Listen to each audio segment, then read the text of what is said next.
O'yindan tashqari holat ko'rsatuvimizning ilk soni aynan Andijonda suratga olinadi. Salom. Nech pul ekan biletlar? Qaysi? O'rtalarniki yo'q. Kecha tugagan. Milliy bilet bizga 300 mingga sotmoqchi bo'lishdi. Bobur Arena ichiga kirar ekansiz, tribunalarda o'rindiqlarga qo'yib chiqilgan maxsus qizil qog'ozlarga ko'zingiz tushadi.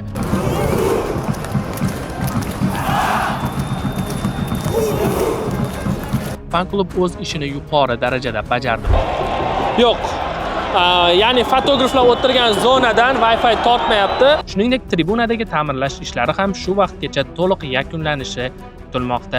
Taxminan 15-16 ming muxlis o'yinga bilet xarid qilib kirgan bo'lsa-da, stadion ichida atiga ikkita hojatxona bor edi. Pullik xizmat ko'rsatilayotgan ekan, hech bo'lmasa sanitariya talablariga to'liq rioya qilinsa, muxlislar uchun ancha qulay bo'lar edi.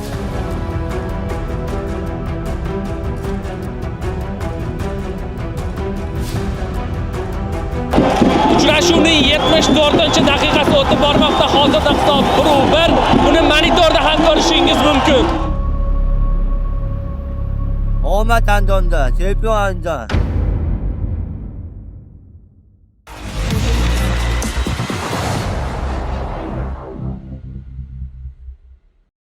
Assalomu alaykum Qobiljonov Uz kanali kuzatuvchilari. Biz ayni damda Andijondamiz. Bugun Superliga 2-turi markaziy uchrashuvlardan biri amaldagi chempion Nasaf hamda amaldagi kubok sohibi Andijon jamoalari Bobur Arenada to'qnash keladi.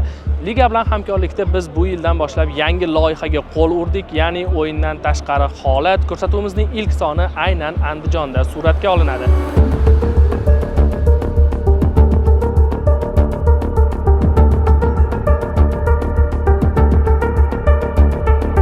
So'nggi yillarda Andijonda futbol sezilarli darajada rivojlanmoqda.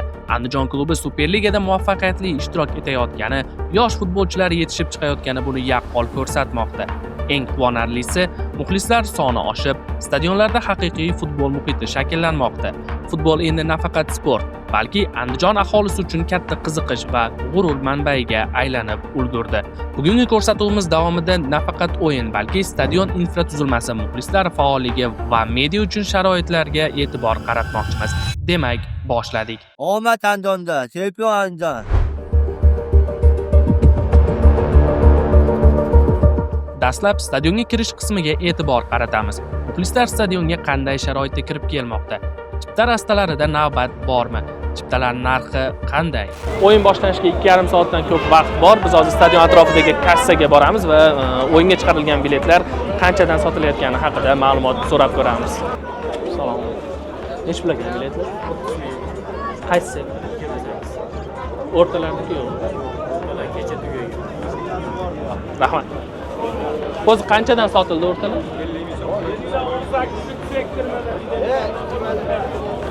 Hozir eshitdinglar, darvoza orqasi 30 mingdan sotilyapti, o'rtalar 50 ming, 40 mingdan sotilgan. Hozir endi qo'lda ham biletlar bor, qo'ldagilarni ham so'rab ko'ramiz. Akalar, nech pul ekan? Mana aka, buni narxida u nima?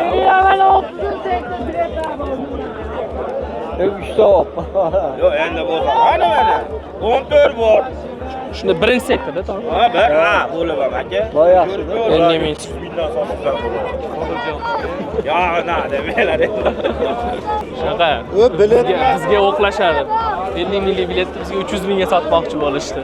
Stadion tashqarisiga nazar tashlasangiz, savdo do'konlari, ofislar va hatto mashina yuvish shoxobchasini ham ko'rishingiz mumkin. Klub o'z stadion binosini ijaraga berib, qo'shimcha daromad topayotgani ham e'tiborga molik. Bu mablag'lar albatta klubning rivojlanishiga ham xizmat qiladi. Bundan tashqari jamoa rahbariyati o'yinlarga kirish uchun elektron chipta tizimini joriy etgan. Bu esa muxlislar uchun qulaylik yaratib, ularning ortiqcha vaqt sarflashining oldini oladi. Qolaversa, bu zamon talabi ham. Endi stadionga kirish yanada tez va oson bo'lib, futbol muxlislari sevimli jamoasining o'yinlarini bemalol tomosha qilish imkoniyatiga ega.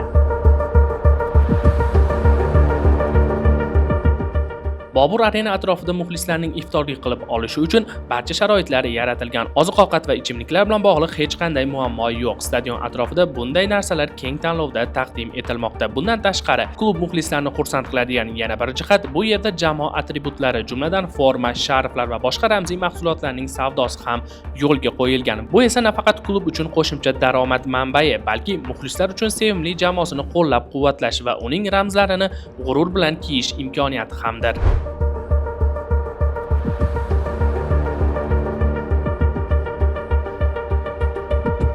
Nasafga qarshi o'yin bilan Andijonda katta futbol mavsumi start oldi. Bobur Arena ichiga kirar ekansiz, tribunalarda o'rindiqlarga qo'yib chiqilgan maxsus qizil qog'ozlarga ko'zingiz tushadi. Muxlislar ular yordamida ajoyib performans yaratib berdi. Fan klub o'z ishini yuqori darajada bajardi. Butun o'yin davomida jamoasini qo'llab-quvvatlab, raqibga bosim o'tkazib turdi. Bunday jonbozlik jamoaga kuch bag'ishlashi aniq.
Har bir o'yinga alohida tayyorlanib chiqadi. Hozir ko'rdinglar qanaqa performans ko'targanini. Shuningdek muxlislar bu yildan boshlab qizil salafan kiyib olishgan, ularni umuman boshqacha holatda ko'rish mumkin. Sababi kapshonkani kiyganda boshqacha ko'rinyapti.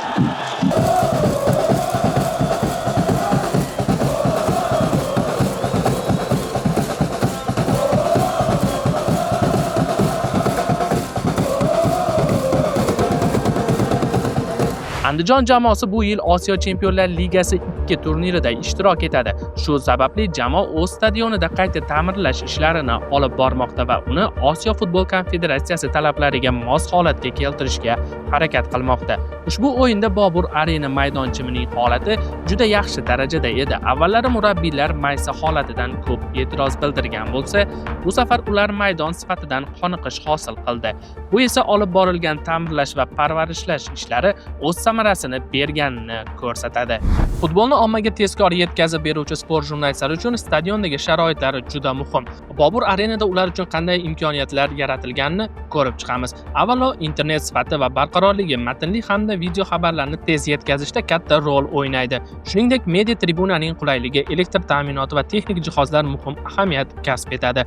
Andijon jamoasi fotograflar uchun ham imkoniyat yaratib bergan, ya'ni ular uchun stul bor. Hozir biz fotograflarga ajratilgan zonadamiz va klub matbuot xizmati vakilining aytishicha, fotograflarga ham Wi-Fi ishlayapti. Shu yerdan hozir tekshirib ko'ramiz.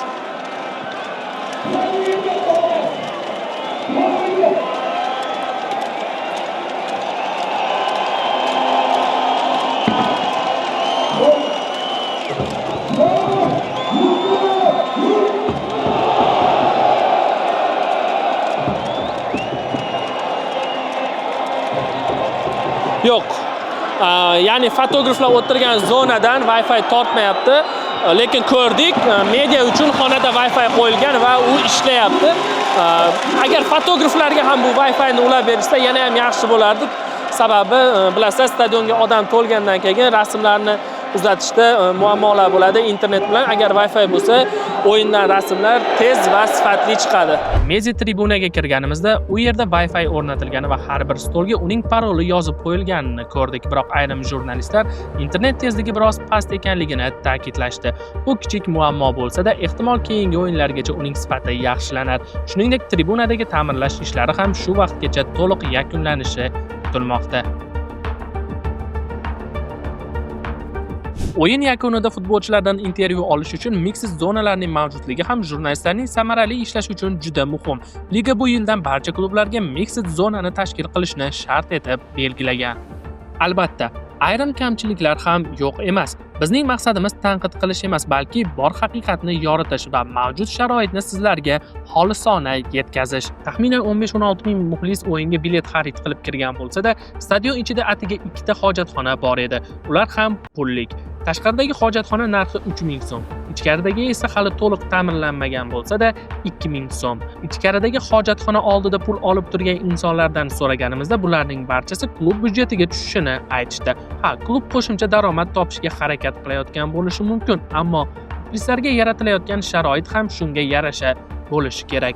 Pullik xizmat ko'rsatilayotgan ekan, hech bo'lmasa sanitariya talablariga to'liq rioya qilinsa, muxlislar uchun ancha qulay bo'lar edi. Stadion infratuzilmasini yanada yaxshilash zarurati ham bor. Mutaxassislarning ta'kidlashicha, Bobur Arenadagi monitor yangilanishi lozim. Sababi yangi mavsumdan boshlab liga talablariga ko'ra stadion tablosida nafaqat hisob, balki turli grafikalar ham chiqishi kerak bo'ladi. Uchrashuvning 74-daqiqasi o'tib bormoqda. Hozirda hisob 1-1. Buni monitorda ham ko'rishingiz mumkin.